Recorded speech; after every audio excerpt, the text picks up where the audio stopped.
Vous êtes à la course du Beaujolais, on se croirait à Pourim avec tous ces déguisements. Un dernier café et c'est parti. On s'est déguisé en vin du Beaujolais. Notre but, c'est de courir, mais aussi de boire du vin. C'est important. En plus, c'est gratuit. Il faut en profiter.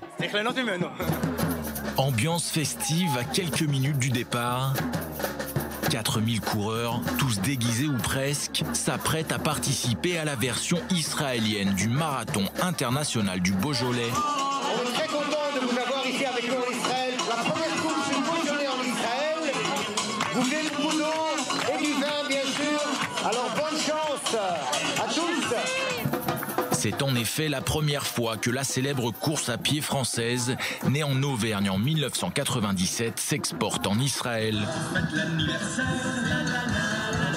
Et comme le veut la tradition, le parcours a été divisé en plusieurs étapes. À chacune d'entre elles, les coureurs peuvent s'arrêter pour éventuellement reprendre leur souffle et apprécier le paysage. Mais c'est aussi et surtout l'occasion pour eux de déguster du vin et de faire la fête. Il y a un an, j'ai participé à ce marathon du Beaujolais en France qui attire des dizaines de milliers de personnes du monde entier. Et j'ai décidé que je devais importer cela en Israël. Comme en France, le but c'est de s'arrêter à chaque étape, de boire un coup et de manger, puis de danser et de continuer de courir. Que ce soit 21 km ou 12 km, c'est en fonction des capacités de chacun. Il s'avère que le vin s'accorde très bien avec la course à pied. C'est vraiment une des meilleures courses, sinon la meilleure. Les Chaim. On boit beaucoup de vin, on danse à chaque étape, c'est top. Et puis avec ces paysages magnifiques, je m'éclate. C'est l'un des meilleurs événements auxquels j'ai participé.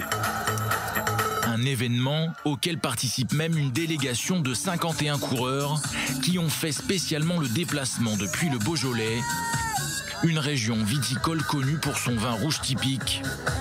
Pour une première année, c'est vraiment extraordinaire. C'est exceptionnel d'avoir une si belle manifestation en si peu de temps d'organisation.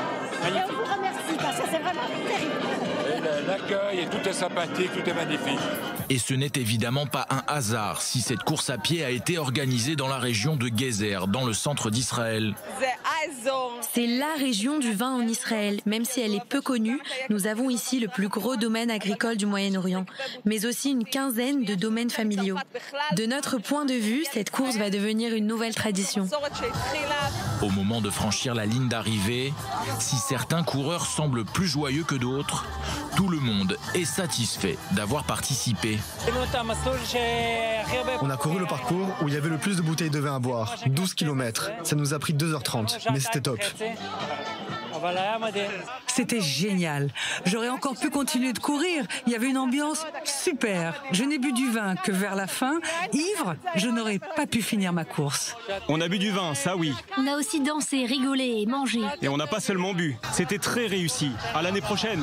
Rendez-vous donc l'année prochaine pour la deuxième édition de ce marathon international du Beaujolais Made in Israël.